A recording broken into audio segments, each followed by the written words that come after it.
Hello.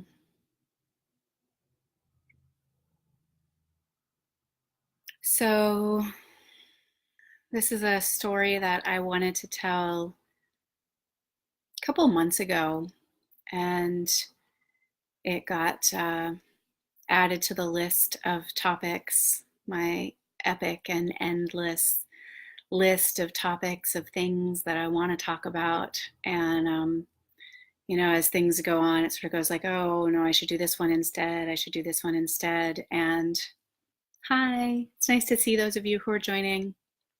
Just diving right in because I'm going to try to keep this one a little bit brief. So I had an experience with my kids that sparked this topic. But then, I wrote it down. I took a little note on my phone, a little voice memo, added it to the list, and have set it aside in favor of, I don't know, more important topics over the last couple of months. And couple things happened that had me want to share about it today. One is I just had a freaking awesome call with another really badass, amazing mom, teacher, entrepreneur. And I'm not going to go into the details because it's a little bit of a detour, but she said some things that really sparked me around some of the places that we dismiss some of the important pieces of pregnancy, birth, breastfeeding, etc. And it kind of pulled this piece back forward for me. And then I had written a post this morning that was a little bit of a little bit of backstory, and then a little bit of like an homage to this program that John Wineland and I run together called the Embodied Relationship Training Salon. So many words, sometimes I forget them. And a woman who participated last year in the program and is participating again this year, she's re-enrolling, commented, and she said,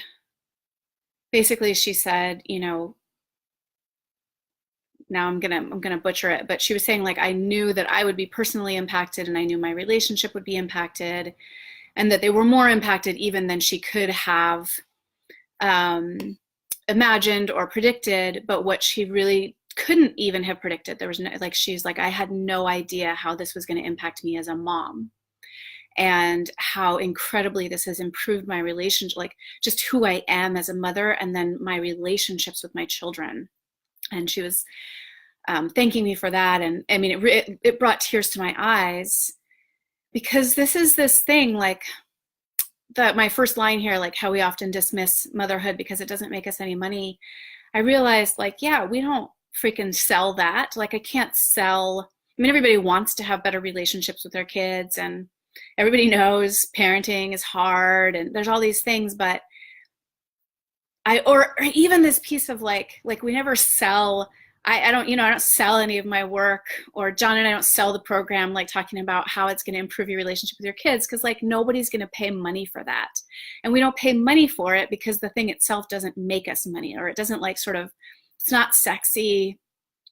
And at the same time, it's like, it's so at the heart of everything. And part of the reason that this comment from this woman just like got right to my heart and brought tears to my eyes is, I mean, every day I want to come on and say, like, everything I do is because I want to be a better mother to my children. And like the very first program that John and I ever ran, there was a couple in it, and they actually said the exact same thing. They said this transformed our marriage, in ways they never could have even imagined. But what they talked about that like just broke my heart was the way that it had changed their relationship with their children, and the way that their family had shifted. And there's nothing that I think matters more. And then there's this, I think of was it Whitney Houston, I think, right? I can't even remember the song, but it's like about like, our children are the future. And I get shy about even saying that because it sounds so corny and it sounds so cliche. And I think the reason that that I think it's corny, or that I think it's cliche, or that anybody else might have that reaction as well. Not necessarily to me saying it, but to themselves, or like why we imagine people might judge us like, wah, wah, children are our future, is again because we dismiss it. We dismiss it because it makes us no money, because like the way that we've set up society means that parenthood and motherhood and like adds nothing to the GDP, and doesn't look good on our resume, and like it's like it doesn't add anything. And yet, and I don't say this to dismiss people who don't have children, like that, but what I know that what I do with my children every day, it is what's making the future. It is, I am literally making the future. I mean, I made them inside my own body. I didn't do it personally, right? This is like the mystery, and God comes in. But that is, and then everything I do with them has the potential to impact everyone they ever come in contact with. I'm listening to Michelle Obama's, toot my horn a little bit here. Like, actually, my kids and I are listening to Michelle Obama's book Becoming right now on Audible. And I am really proud. Like, again, I don't know how much I had to do with this, but they want to listen to it. And they ask me, we get in the car and they say, can we listen to Marshmallow Obama again? Because they're being silly and they want to call it Marshmallow Obama. But I am like, yes, my 6-year-old and my 10-year-old, I mean, sometimes they want to listen to Thunder by Imagine Dragons, and they want to listen to Jukebox Hero, and they, they're kids, and I'm me, and we do whatever we do, all the things we do. But they also want to listen to Becoming by Michelle Obama, and they're silent. I mean, they'll ask me questions about what she's saying. And I think about, she's talking about what her parents did for her. And, she's just barely gotten to Barack Obama in the book where we are, because we have to read really, really slowly, because I'm not in the car with my kids that often. And I'm not listening to it without them, because they want to listen. They're like so into the story. They're like, don't listen to it when we're not here, Mama. And so, and what his mom did for him, and like the way that, even people who don't become president or first lady or mayor or governor or, have roles, or Steve Jobs or what, don't become people like this that we can easily see shape our world. All the humans that are adults right now, they're all doing whatever we're doing, and either sort of contributing or detracting from, or adding or making beauty or not. Like, we were all children. And of course, not everything goes back to our parents, but man, a lot does, like we have such an incredibly important role, not just like for our children in their specificity, but for who they become in the world. And I mean, I've had that thought before too, about like, I'm not writing a book right now. I knew a new dad who said something about, writing his book was hard because they had a new baby. And I'm like, yeah, the fact that you even get to write a book is because you're the dad. And this is not 100% across the board true. And it's not even something to be resentful about in that sense. It's simply that what we sort of erase the motherhood piece. And it's more that I want to point to that than that I think that women should be off writing books instead of raising their children, or like, we have the right to do that too. We do. And I would rather write the books that are my children than I would like to write a paper book right now. That is more important to me. And I believe it's more important to the world, that the world has my two whole children and who they are becoming, and that I put my attention on them and hold the vast, uniqueness and complexity and nuance of who they are, and let them become these epic, novels, and let them become Barack Obama or whoever it is they're meant to become. To me, that impact matters more on getting turned around in my sentence, but that's the impact that matters to me more, that I have on the world. I care more about having that impact on the world. And that does not have to be true for all mothers or all women, but I want to speak it because it is also true.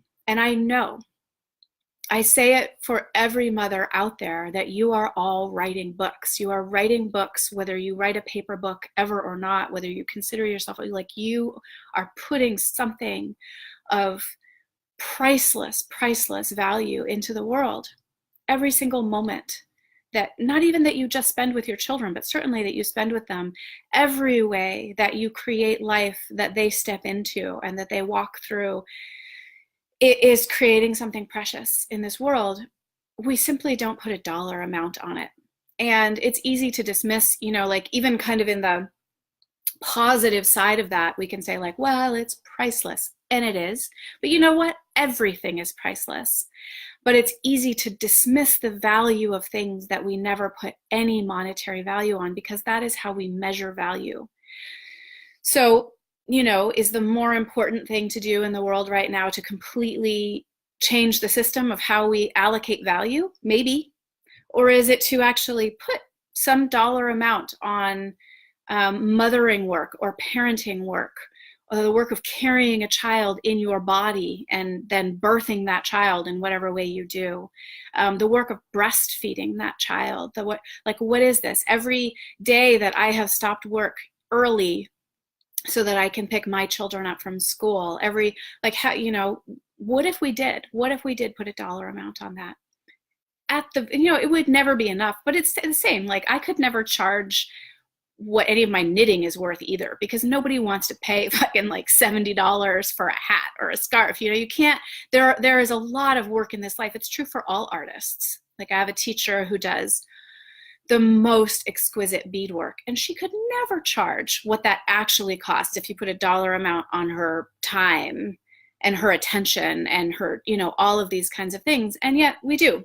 We say, like, well, this is what this hat's going to cost, and this is what this incredible beaded necklace is going to cost. And in that way, some value is put on them. And there's kind of like this,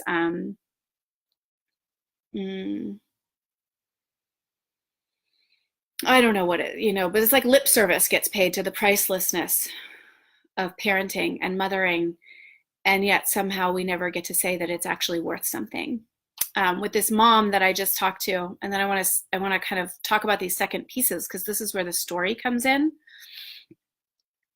But I was sharing a story about from when my son was a baby. It was somewhere within the first 6 months of his life, and another woman who I'm sure considers herself a feminist, who is still a dear friend. Like, I do not tell this story to disparage this woman, but simply to illuminate something that is it's so prevalent in our culture that it's like hard to even, what is this thing underneath? It's hard to even pull it out to look at it like a thing. I went out to coffee with her, and I had Trent, and she was asking about my life. And at some point she said, oh, it's so great that your husband is supporting you. And something caught in that moment, but I couldn't quite like tease out what it was that got caught until I was walking away. And I was like, wait a minute, I am supporting him as much as he is supporting me. That I was staying home with our child, that I was nursing our child, that I was there that I was sleeping with our child, like everything that I was doing was supporting him at least as much as he was supporting me financially. But we only see that because his name was on the checks. And that's what got deposited in our bank account. And there was no money that got deposited in our bank account every time I nursed our son, who was an absolute epic breastfeeder. I mean, hours I would sit in this rocking chair with him just nursing. So anyway, these are the pieces that run under the subcurrent of our culture. And so the story that happened, and to me, it is the subtle stories that are actually often the most important. So yes, of course, our children are watching us when we do, big and important things. And, when we talk to them, and, how they do as I do, not as I say, and like all the big ones. But I had this moment. So I was going to take my car in to be serviced, and the appointment, and then when I needed to pick my kids up, and like this kind of jigsaw puzzle. And I got to give props to my partner, my daughter's father, because he was the one who was like, you need to ask them for, like, they have cars at the shop that they, but so call them and tell them you need one. And I might not have even, I don't even know if I would have thought of that. And I even said to him, I was like, oh, well, they said they have, company Ubers. And he's like, no, like, get a car. You have kids and you can have it. And I think, again, this is like this place where this is sort of a female, I don't know, thing. There's another word for it, but it's like that I'd be like, it's okay. Like, I can make do. I'll just take an Uber to pick my kid up from school and then another Uber to go get my car. And then, like, he was like, no. So who knows where we learned these, like that he was just so certain that I should have a car and that I was like, oh, that's a thing. Anyway, I call up and I get, the normal person, and they give me the company spiel that, well, they're not sure and they think they can do this for me, but not this. And in that moment, and my kids were in the backseat just talking to each other. It wasn't like they were like listening or I was trying to give them some life lesson. And, I was really kind to the person, but I was like, thank you. I totally understand that. And that makes sense. And, is there somebody that I could talk to actually get a car? Because, what this means for me and my kids, and this is actually important. And long story short, like, basically I was just firm and I said, no, I need this. And I need you to do whatever you need to do to get me a car so that I can pick my kids up and drive them there and not spend all this time like waiting for Ubers at my kids' school. And the woman transferred me to a manager, and the manager said, oh yeah, look, what are we going to do? Blah, blah, blah, blah, blah. And they got me a car. And it wasn't even that big of a deal. It's why I say this story is kind of a subtle one. And at the same time, I think even while I was waiting on hold, I had this thought, like, I don't even know if my kids are listening consciously, but they are listening to me, and they're listening, they're seeing what I do. And what they're seeing right now is that somebody said no to me. They said no to me in a very polite, roundabout sort of a way. And I neither, got very insistent and angry and acted like an asshole, but neither did I hear no and just go like, okay, well, I guess that's how that goes. They heard me, ask for something very clearly. They heard somebody, they couldn't hear the other side of the phone, but, they got like, okay, so I didn't get what I wanted right off the bat. And then they heard that there's a way to be very, very polite and still stand and say like, no, who else can I talk to? And what else can you do for me? And how can you help me with this? Because I know that you can. And then wait and thank the person and, be very polite at the same time, but continue to stand for having asked for something and that I still wanted it, even after somebody said no. And then they heard that, well, actually we got it. And in that, and there are other stories I could tell about this too, where it's like, I'm also standing up for them. It's for me. And as a woman, I think, to have them actually hear me do this, I think it is important because it is less common. And then ultimately to get this, but I was also standing up for them in the sense of going like, no, I'm going to have my kids. I will have just picked up my daughter. I need to bring her, and I don't want to drive with her in an Uber. I want to take her in a car, and then we're going to go pick up my son. And it's important that we have the car, and then we'll bring it right back. And we only need it for this period of time. And I thought, they're really listening and they're really watching. And there's probably many, many stories I could tell, but in that moment, there was just something that clicked in about, it's important. It's important that I really walk this and embody this in those small and subtle moments, as well as the big ones that seem like big teaching moments, And then I was really sitting with this piece too about, I think there's a real tension point. I don't think it's a conflict, but what motherhood and what parenthood asks from us is not necessarily like who we want to be all the time. And there is both the sense that I believe that as parents, in a lot of ways, we actually are responsible to show up for our kids in the ways that they need us, even if they are not our kind of what we might say natural or innate, and I might call habitual ways of being. I told a story about this many years ago. Like, I'm very conflict avoidant. There are some people who might be surprised to hear that, but I'm like, I was incredibly shy as a child.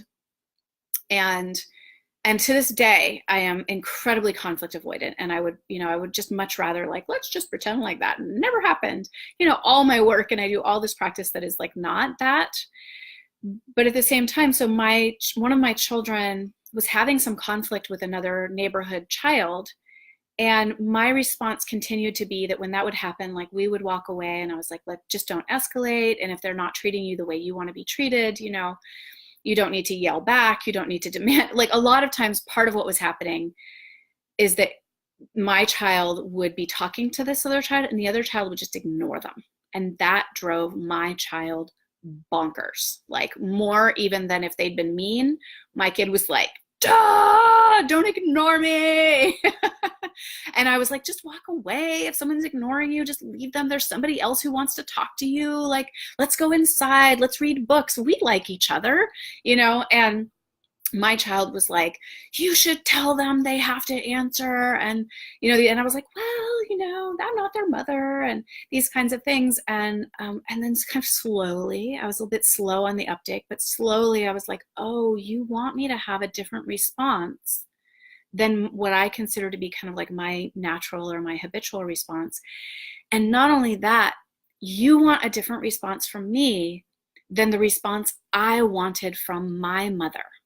My mother was more of a get involved kind of a mom, and I was like mortified.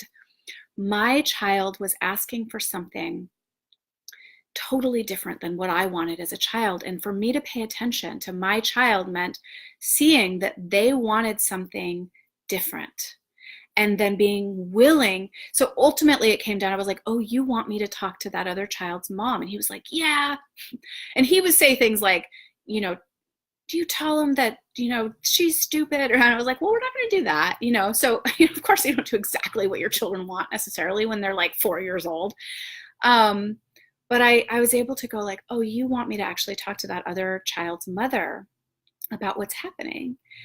And I was like, oh, this is the last thing that I ever want to do. If we're already friends with someone, if we're hanging out with them, if I have rapport with that person, and we want to talk about how we parent and how we can kind of work things out, but like a mom that I have no relationship with, that we are probably never going to be that close to, where their kid is regularly like ignoring my kid, I was like, oh, sounded like some hell realm to me.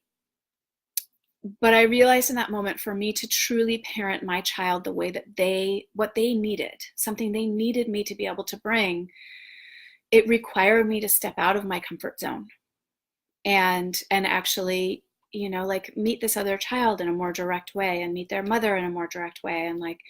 And so I do believe that our children, to truly parent our children, I believe that's our responsibility. And of course, this thing, but then there's this is the tension point piece.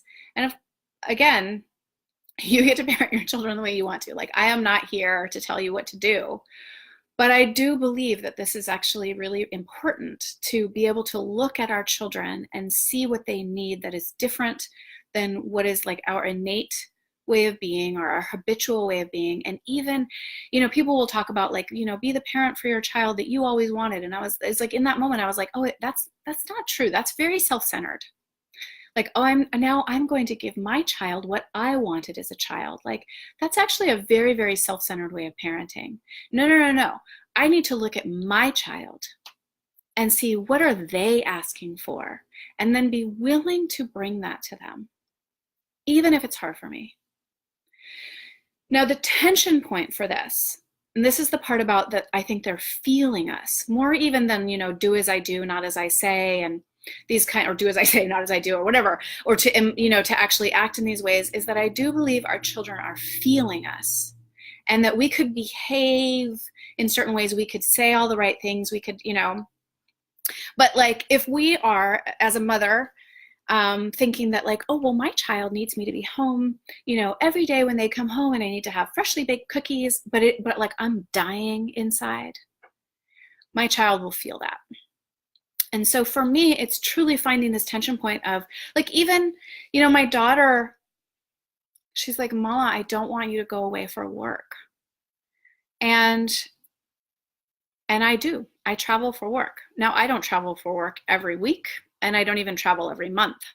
But, a good 6 or 7 times a year, I travel for work, and I'm gone for somewhere between 3 and 7 days.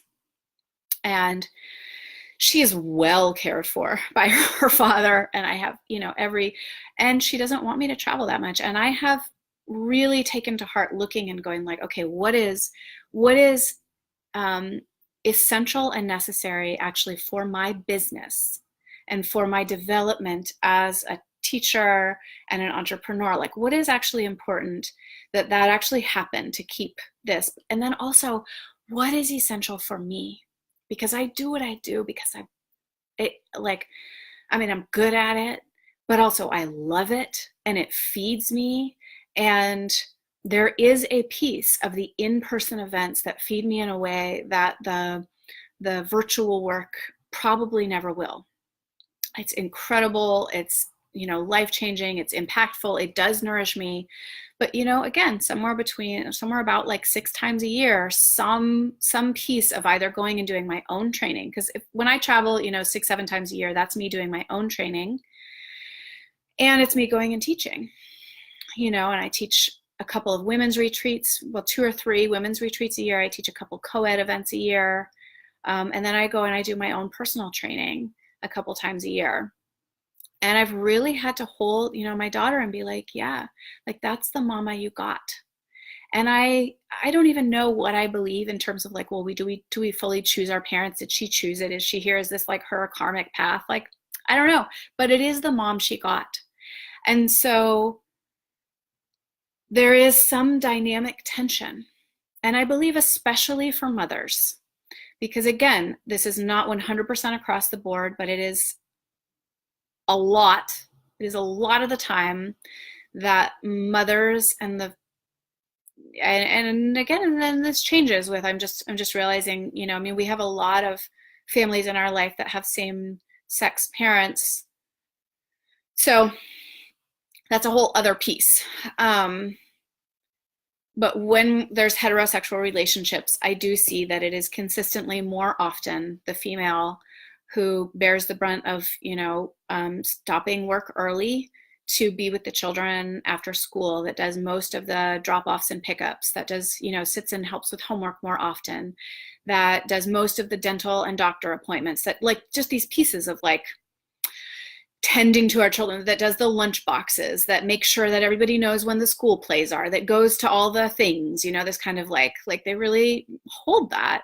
And so there's this dynamic tension, I believe probably for all parents, but also there's some weight of it in heterosexual relationships, the female, the mom,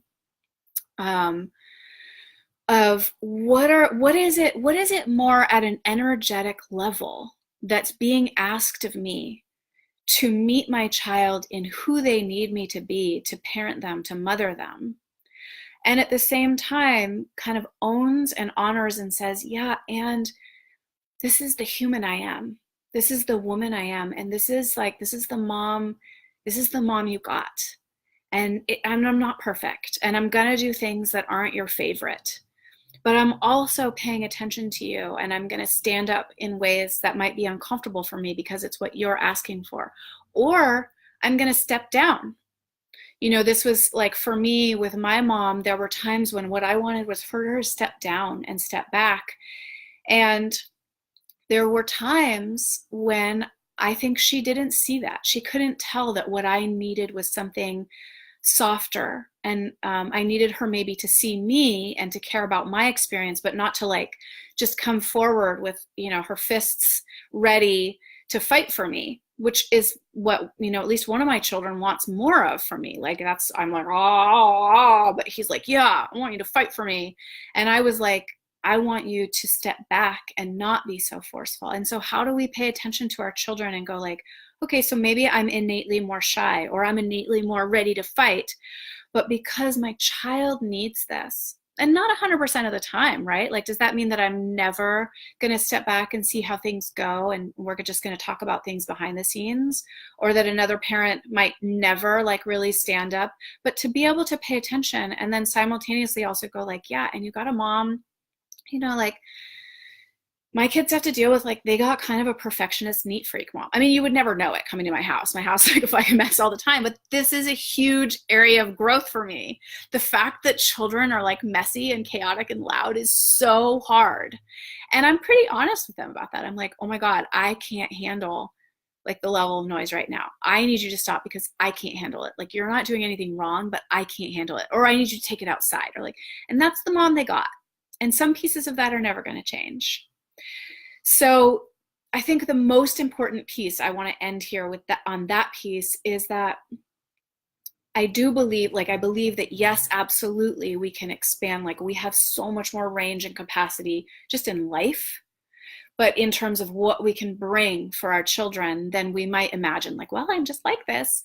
Um, and then at the same time, if we are trying to be somebody that we are not, if we are trying to be the perfect mother, if we're trying to make every meal homemade, if we're trying to be there every day when they get home from school, if we're trying to take them to all the sporting events or have them be on all the teams because we think that like that, oh my God, that's what we have to do to be a good mother, but we're dying or we're stressed or it's not us or we're like, these things, what they're going to feel first of all is our stress and our overwhelm and possibly our resentment. And even underneath that, what they're going to feel is it's not okay to be who you really are. And they will take that away more than they will take away that you were there for them. And that is like, that's the tension point. I don't believe it's an actual conflict, but it is a tension point. Where do I bring more? Where do I, maybe stop work sometimes when I wouldn't, or these kinds of things, like to be with my children in the way that they are asking, and at the same time be who I am, so that the energetic that they get from beyond anything I say and anything I do, and even in the best possibly intended, the energetic underneath that they get is, you know what, it is okay to be you, because I am okay being me in all my glory and all my flaws.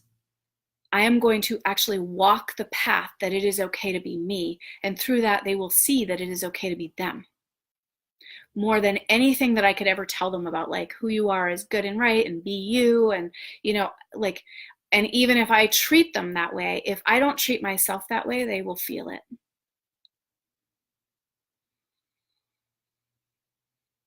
Thank you. I love you. Ciao.